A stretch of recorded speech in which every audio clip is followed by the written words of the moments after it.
আজ থেকে ৩৫০০ বছর আগে হযরতে মূসা আলাইহিস সালামের জাতি বনি ইসরাইলের ভিতরে এমন একজন লোক ছিলেন যে লোককে আল্লাহ রাব্বুল আলামিন অর্থ সম্পদ, টাকা পয়সা, বাড়ি গাড়ি, ধন সম্পদ, পশু আবাদ সুবাদ সব তারে দিয়েছিলেন। ওই এলাকার একজন কোটিপতি, একজন শিল্পপতি মানুষ ছিলেন, বনি ইসরাইলের ভিতরে একজন মানুষ। দুনিয়ার জাগতিক সব সম্পদ আল্লাহ রাব্বুল আলামিন তারে দিয়েছিলেন, কিন্তু তার ঘরে কোনো পুত্র সন্তান আল্লাহ রাব্বুল আলামিন দেয় নাই, দিয়েছিলেন একজন সুন্দর কন্যা। সুন্দর একজন কন্যা আল্লাহ তাআলা তাকে দিয়েছিলেন। কথা বুঝতেছেন? কথা বুঝতেছেন? আল্লাহ সব দিয়েছেন, ধন সম্পদ সব দিয়েছেন, কিন্তু ছেলে সন্তান নাই। আছে কি? একজন কন্যা। আল্লামা ইমাম সুদ্দী রাহিমাহুল্লাহ বলেন, এই ধনাঢ্য ব্যক্তির একজন ভাতিজা ছিল, আপন ভাতিজা। যেই ভাতিজা চিন্তা করলো আমার চাচার একমাত্র একটা মেয়ে আছে, ধন সম্পদের কোনো অভাব নাই, আমি তো গরিব মানুষ, যদি কোনোভাবে চাচাতো বোনকে যদি আমি বিয়ে করে নিতে পারি, চাচার সব ধন সম্পত্তির মালিক হয়ে যাব। এমন চিন্তা ভাবনা বুঝি আমাদের এলাকায় কেউ করে না, আমাদের সন্তানেরা বুঝি এমন চিন্তা ভাবনা করে না। করে এই ভাতিজা চিন্তা করল, এই চাচাতো বোনকে যদি আমি বিবাহ করতে পারি তাহলে সব কিছুর মালিক আমি হয়ে যাব। যার কারণে সুন্দর সময়ে এই ভাতিজা চাচার কাছে গিয়ে বিয়ের প্রস্তাব দিলেন। চাচা জান, আপনি কি, আল্লাহ রাব্বুল আলামিন অনেক ধন সম্পদ দিয়েছেন, আপনার ধন সম্পদের কোনো অভাব নাই, কিন্তু কোনো ছেলে সন্তান নাই, আমি হলাম আপনার ভাতিজা, যদি আপনার একমাত্র কন্যাকে দিয়ে যদি আমার বিয়ে দিয়ে দেন, আপনার ধন সম্পদগুলো আমি দেখাশোনা করতে পারবো। মতলব ভালো না খারাপ? জোরে বলেন, ভালো না খারাপ? আমাদের সমাজে কিন্তু এরকম আছে, দেখে যে কেউ নাই, বিয়ের প্রস্তাব দেয়। আমিও নিজে অনেক দেখেছি চাচাতো বোনকে বিয়ে করছে শুধুমাত্র সম্পত্তির লোভে, অন্য কোনো কারণে না। চাচা বলল, ভাতিজারে তুই আমার ভাতিজা হতে পারিস, কিন্তু আমার মেয়ে হলো একজন চরিত্রবান মানুষ, নামাজ পড়ে, রোজা করে, ধর্ম কর্ম করে, চরিত্রবান একজন সতী সাধবী নারী, আর তুই হলো একটা বকাটে ছেলে, গাঁজা খাস, ভান খাস, মদ খাস, জুয়া খেলিস, বাজে ছেলেপেলেদের সাথে ঘোরাফেরা করিস। তুই আমার ভাতিজা হতে পারিস, কিন্তু তোর সাথে আমার মেয়ের বিয়ে যায় না, তোর সাথে আমার চরিত্রবান মেয়ের কেমনে বিয়ে দিয়ে দেই, সুতরাং তোর সাথে আমার মেয়ের বিয়ে হতে পারে না। চাচা বিয়ের প্রস্তাবটা ফেরাই দিলেন। মাথা ঠিক আছে ভাতিজার? কথা বলেন, মাথা ঠিক আছে? রাসূল সাল্লাল্লাহু আলাইহি সাল্লাম বলেছেন, লা তানকিহু ইল্লা কুফু। রাসূল সাল্লাল্লাহু আলাইহি সাল্লাম বলেছেন, তোমরা তোমাদের সন্তানকে তোমরা কুফু ছাড়া, সমতা ছাড়া কখনো বিয়ে দিবা না। ঘরে যদি ঘর মেলে, মেয়ের সাথে যদি ছেলের বনে, তখনই বিয়ে দিবা। আকাশ পাতাল যদি পার্থক্য থাকে তাহলে বিয়ে দিবা না, ওই বিয়ে টিকে থাকে না, বরকত সেখানে থাকে না। অথচ দেখবেন আমাদের সমাজে এমনও মেয়ে আছে, এমনও সন্তান আছে, একটা ছেলের রূপ দেখে, একটা মেয়ের রূপ দেখে বাবার মান সম্মান ইজ্জতকে কিছু উপেক্ষা করে না, কোনো না কোনো ভাবে ওই ছেলের সাথে পালিয়ে গিয়েও বিয়ে করে, আছে না? অথবা বাড়িতে এমন হামলা চালায় যে যে করেই হোক আমাকে ওই মেয়ের সাথে বিয়ে দিতেই হবে, আছে না? নাই? আছে, আছে। কোরআনুল কারীমের ঘটনা বলাচ্ছি, আপনাদের চরিত্র আমাদের চরিত্রের সাথে মিলাতে হবে। ভাতিজা চিন্তা করলো, চাচা রাজি হয়ে গেল না, যার কারণে চাচাতো বোনের সাথে সম্পর্ক গড়ার জন্য চাচাতো বোনকে ফুল উপহারে দিয়ে দেয়, রুমাল পাঠিয়ে দেয়, চকলেট কিনে দেয়, ফুচকা কিনে দেয়, আচার, তেঁতুলের আচার তার জন্য পাঠিয়ে দেয়, গলার হার পাঠিয়ে দেয়। কথা বুঝতেছেন? কিছুদিন যাওয়ার পরে ভাতিজা চাচাতো বোনকে গিয়ে বলল, বোন আমার, তুই জানিস তোর জন্য আমি এত এত করি কেন, তুই কি জানিস, বুঝতে পারিস? বলে যে না, বুঝতে পারি না। ভাইটা বলল, বোন শোন, আমি তোর পিছনে এত এত খরচ করি, তোর প্রেমে পড়ে গেছি, তোরে ছাড়া আমার জীবন বাঁচানো সম্ভব না, তোরে আমি বিয়ে করব। কি করবে? তোরে আমি বিয়ে করব। চরিত্রবান সতী সাধবীর মেয়ে স্টেট কথা বলে দিল, ভাই আমার যদি আমাকে তুই বিয়ে করতে পারিস, আমার আব্বা বেঁচে আছে, তুই আমার আব্বার কাছে যাবি, আমার গার্ডিয়ান আছে, আমার অভিভাবক আছে, তাদের সাথে কথাবার্তা বলো, যদি তারা যদি এই বিয়েতে রাজি হয় আমার পক্ষ থেকে কোনো বাধা আপত্তি থাকবে না। কথা কি বুঝতেছেন? অথচ আমাদের সমাজে এমন ব্যাককেল বেয়াদব মেয়ে আছে যারা দীর্ঘদিন যাবৎ বয়ফ্রেন্ডদের সাথে চলাফেরা করে, অকাম কুকাম করে, বন্ধুদের সার্কেলের সাথে চলাফেরা করে, ছেলেদের প্রেমের ভিতরে হাবুডুবু খেয়ে যায়। যখন পেটের বয়স 3 মাস, তখন বাবাকে এসে বলে, বাবা ওই ছেলে ছাড়া আমি বাঁচবো না। এরকম বেহায়া ব্যাককেল মেয়ে আমাদের সমাজে আছে না নাই? 3 মাস বয়স, কয় মাস? সুতরাং আব্বা ওই ছেলেকে আমাকে দিতেই হবে। বেসরা বেকায়দায় পড়ে যায়, বেটি একটা কাজ করে ফেলতে, সুতরাং বিয়ে তো দিতেই হবে। কথা কি বুঝতেছেন ভাইরা? বুঝতেছেন? এটা আজকের চরিত্র না, এটা আজ থেকে 3500 বছর আগেরকার চরিত্র। এটা মানুষের চরিত্র। আমাদের দেশে এমনও নারী আছে, বাচ্চার বয়স যখন 2 বছর হয় তখন জাতি জানতে পারে এই বাচ্চার বাবাকে। কথা মনে হয় বুঝতেছেন না, কথা বলেন না কেন? আমাদের দেশে এমনও সেলিব্রিটি মেয়ে আছে যাদের কয়টা বিয়ে হয় জাতি জানে না, বাচ্চা হলে জানে এই বাচ্চার বাবাকে। এরকম নীলহাস বেলজ্জা 1-2টা আমাদের সমাজে নয়, বরঞ্চ 2-1 নারী মেয়ে বাদ দিয়ে এরকম নির্লজ্জ বেহায়া মেয়ে দিয়ে সমাজটা ভরে গেছে। এদেশের খতিব, এদেশের বক্তা, এদেশের ইমাম, এদেশের মাদ্রাসার শিক্ষকেরা, এদেশের তাবলীগ জামাতের ভাইয়েরা, খানকার পীরেরা যদি এর ব্যাপারে যদি সোচ্চার না হয়, অচিরে এমন একদিন আসবে, ইমাম সাহেব তোমার মেয়ে 3 মাসের লোড হয়ে তোমার কাছে আসবে, কিছুই করার থাকবে না। ও খানকার পীর সাহেব, এমন একটা দিন অচিরেই আসবে, আপনার খানকার পিছনে মেয়েদের নর্তকী হবে, মেয়েরা জেনাবে বিচার করবে, তোমার করার কিচ্ছুই থাকবে না। মাদ্রাসার প্রিন্সিপাল সাহেব, সুপার সাহেব, আপনারা যদি এখন এই সোচ্চার না হতে পারেন, এমন দিন সামনে আসবে আপনার মাদ্রাসার ভিতরে ছেলেমেয়েরা ক্লাসের ভিতরে অবাধ মেলামেশা করবে, যৌনচার করবে, আপনি প্রিন্সিপাল হয়ে কিচ্ছু করতে পারবেন না। সুতরাং সাবধান হতে হবে। জাহিলিয়াতের যুগকে মুছে ফেলে ইসলামী সমাজের ব্যবস্থার জন্য যুক্ত হবে। যদি ইসলামী সমাজ ব্যবস্থা যদি আমরা করতে না পারি, পশ্চিমকালেও অশ্লীল বেহা থেকে আমাদের মা বোনকে আমরা হেফাজত করতে পারবো না। সুতরাং ইসলামী সমাজ ব্যবস্থা করার প্রয়োজন আছে না নাই? কারা কারা রাজি আছেন দুহাত উঁচু করে দেখো আমার ভাইয়েরা। তাহলে এই ধনাঢ্য ব্যক্তির মেয়ে বলল যে, ভাইরে, আমার চাচা, আমার বাবা আছে, আমার চাচা আছে, এরা যতক্ষণ পর্যন্ত না মানবে আমি তোমার কাছে একা একা বিয়ে করতে পারবো না, আমি মত দিতে পারবো না। সুবহানাল্লাহ কোন? জোরে বলেন সুবহানাল্লাহ। মুসলমান ভাইরা রে আমার, যুবক চিন্তা করলো, চাচা রাজি হলো না, চাচা তো বোনে রাজি হয়ে গেল না, কি করে আমি চাচা তো বোনকে বিয়ে করতে পারবো? আমার চাচার সমস্ত ধন সম্পদ তো আমার লাগবে। যার কারণে মাথার ভিতরে বুদ্ধি চেপে একদিন চাচাকে বলল, চাচা যান, পাশের বাজারে কিছু ব্যবসায়ী এসেছে ব্যবসা করার জন্য, আমার কিছু কাপড়, আমার কিছু সদাই লাগবে, যদি আপনি সেখানে গিয়ে বাকি আমাকে কিনে দিতে পারলেন আমি উপকৃত হয়ে যেতাম। তারা তো আমার চেনে না, আপনি সম্পদশালী মানুষ, পরিচিত মানুষ, সমাজের সম্ভ্রান্ত মানুষ, যদি আপনি একটু সুপারিশ করে দেন তাহলে হয়তো তারা আমাকে কিছু মালপানি বাকি দেবে। এমনটা হয় না? এমনটা হয়, আমারে দিবে না, কিন্তু আপনি থাকলে তো আপনি বললে আমারে দিবে।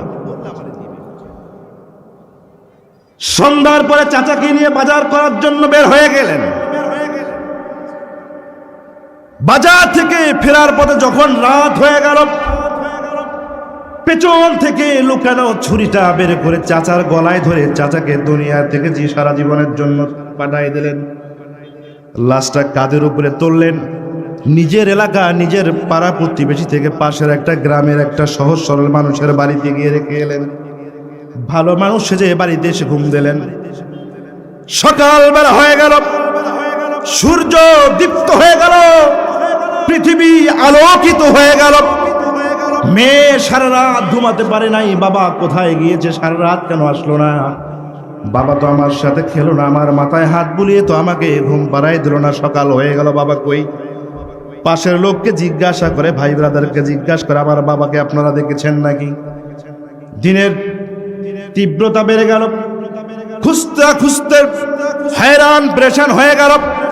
চাচাতো ভাই গিয়ে বলল, ভাই বাবা তো কোথায় গেছে বলতে পারি না, জানি না কোথায় কি অবস্থায় আছে, চলো আমার বাবাকে একটু খুঁজি। চাচাতো ভাই আর চাচাতো বোন মিলে বাবাকে খোঁজে, অমুকের বাড়িতে তমুকের বাড়িতে, নদীর পাড়ে, পুকুর পাড়ে, ব্রিজের তলে, বিভিন্ন ক্ষেত খামারে, জঙ্গলে, মানুষ যেভাবে খোঁজে, বুঝতেছেন? খুঁজতে খুঁজতে हैरान হয়ে গেল, বেলা নগদ গড়িয়ে যায় কিন্তু বাবাকে খুঁজে পাওয়া যায় না। হঠাৎ করে ওই ছেলেটা, যুবকটা, যেই বাড়ির পাশের জঙ্গলে, যেই বাড়ির পাশে জঙ্গলে বাবাকে ফেলে রেখেছিল, সেখানে খুঁজতে খুঁজতে চলে গেল।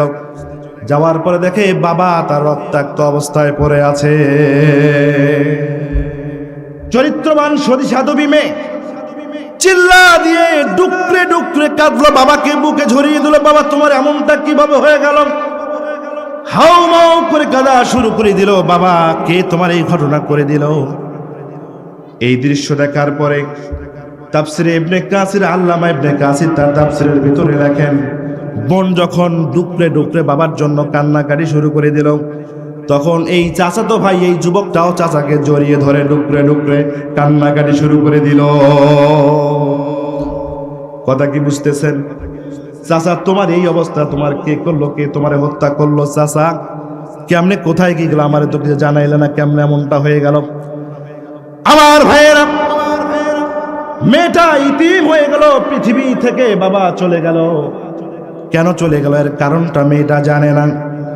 আজও পৃথিবীর বুকে, এই শতাব্দীতে এসে, এই সমাজে, এই 2024 সালে এসেও আমাদের সমাজ থেকে অনেক বাবাকে হত্যা করে ফেলা হলো, অনেক বাবারে গুম করে ফেলানো হলো, কিন্তু সন্তান জানে না কেন তার বাবাকে হত্যা করে ফেললো। এই সমস্ত ইতিমদের কান্না আল্লাহ রাব্বুল আলামিনের দরবারে চলে গেলেও আমাদের কান পর্যন্ত পৌঁছে যায় না।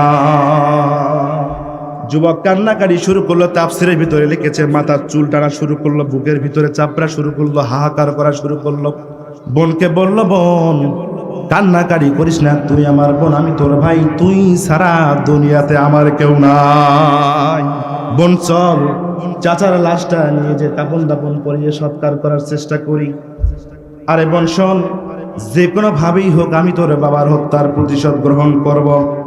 নিয়ে যাওয়া হলো লাশকে, বাড়িতে নিয়ে যাওয়া হলো। নিয়ে যাওয়ার পরে খুব তাড়াহুড়া করে তাকে কাপন দাপন করার জন্য প্রসেসিং করা হলো। কিন্তু বোনটা ভাইয়ের কাছে সে ডুকরে ডুকরে বলতেছে, ভাই বাবা বাঁচি থাকতে যে বিয়ের প্রস্তাব দিয়েছিল, সেই বিয়ের প্রস্তাবে রাজি হই নাই, তবে আমার বাবার লাশটা দাফন কাফন করার আগে তুমি যদি আমার এই ওয়াদা দিতে পারো, আমার বাবার লাশের হত্যাকারীকে যদি খুঁজে বের করতে পারো, আমার বাবার হত্যাকারীকে যদি এটা বের করতে পারো, শাস্তি দিতে পারো, আমি কথা দিলাম তোমার সাথে আমি বিয়ে শাদী করে নেব। কথা কি বুঝতেছেন? কথা হয়ে গেল। এই যুবক কি মামলা দেবে? গায়েবী মামলা, নাম শুনছেন? গায়েবী মামলা নাম শুনছেন? গায়েবী মামলা হচ্ছে যেই মামলার বাদী পুলিশ, ও জানে না ঘটনা কি, আবার যে অ্যারেস্ট হবে, জেল খাটবে, ও জানে না যে ঘটনা কি। কথা বুঝছেন? ওই মামলার একটা সিস্টেম হচ্ছে, অজ্ঞাত আসামি থাকবে, যখন যারা যেখানে পাবে, রাস্তার মোড়ে, বাড়ির পথে ঘাটে, যেখানে পাবে সুন্দর করে জামাই আদর দিয়ে নিজে ঢুকাই দেবে। এটার নাম হচ্ছে গায়েবী মামলা। তাহলে এই যুবক ঘোষণা করলো, যদি তোমরা আমার চাচার হত্যার যদি বিচার না করে দিতে পারো, তাহলে তাহলে আমি ফেরাউনের দরবারে গিয়ে তোমাদের বিরুদ্ধে গায়েবী মামলা দেব। তখন বুঝবা এলাকার সবগুলারে বেঁধে, 14 গোষ্ঠীরে বেঁধে ফেরাউনের জেলখানায় তোমাদেরকে ভরাই দিবে। ভয় আছে না? নাই ভয় আছে না? ভয় আছে না?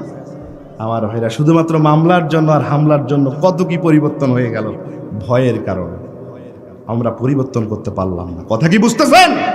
জাতির লোকেরা মনে করলো, বিশিষ্ট ব্যক্তি বর্গরা মনে করলাম, এই কেসটা যদি ফেরাউনের দরবারে কোনোভাবে যায়, যদি মামলা হয়ে যায়, দুই পক্ষই শেষ হয়ে যাব।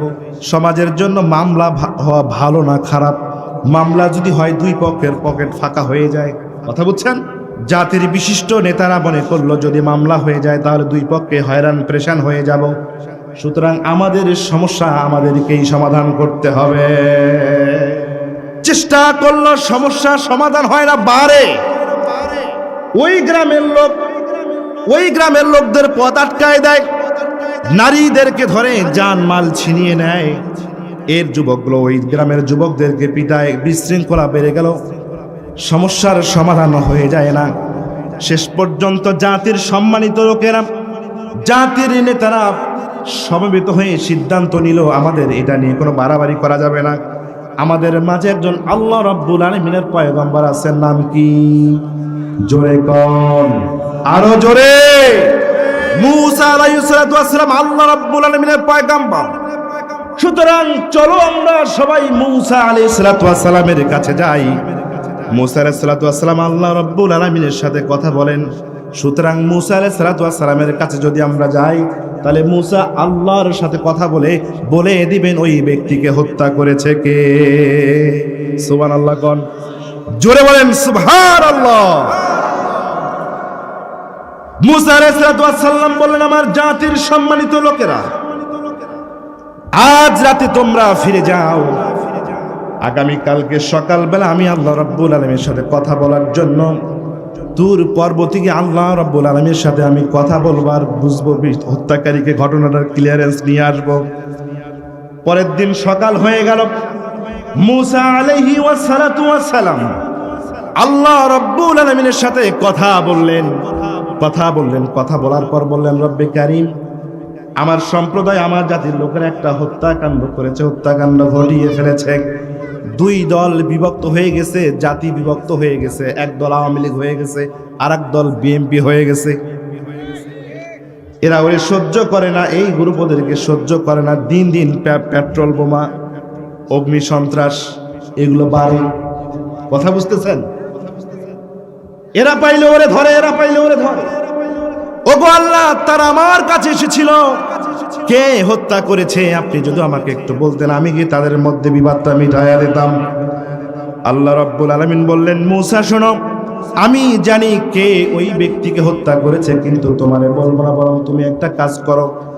আল্লাহ রাব্বুল আলামিন বলেন, وَإِذْ قَالَ مُوسَى لِقَوْمِهِ إِنَّ اللَّهَ يَأْمُرُكُمْ أَن تَذْبَحُوا بَقَرَةً قَالُوا أَتَتَّخِذُنَا هُزُوًا قَالَ أَعُوذُ بِاللَّهِ أَنْ أَكُونَ مِنَ الْجَاهِلِينَ।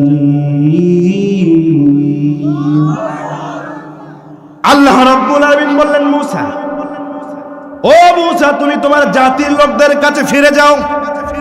জাতির লোকদের কাছে ফিরে যাওয়ার পর বলো তারা যেন একটা গরু কিনে কোরবানি দিয়ে দেয়। কি কোরবানি দেয় জোরে কোন?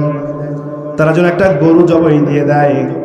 আর এই গরু জবাই করার পরে গরুর একটা মাংস নিয়ে, গোস্ত নিয়ে, একটা হাড় নিয়ে, যারে কবরে শোয়াই দিছ মৃত্যু ব্যক্তির, এই মৃত্যু ব্যক্তির গায়ের মধ্যে এই হাড় গোস্ত একটু স্পর্শ করে দিবা। কোন কোন মুফাসসির বলেন আঘাত করবা।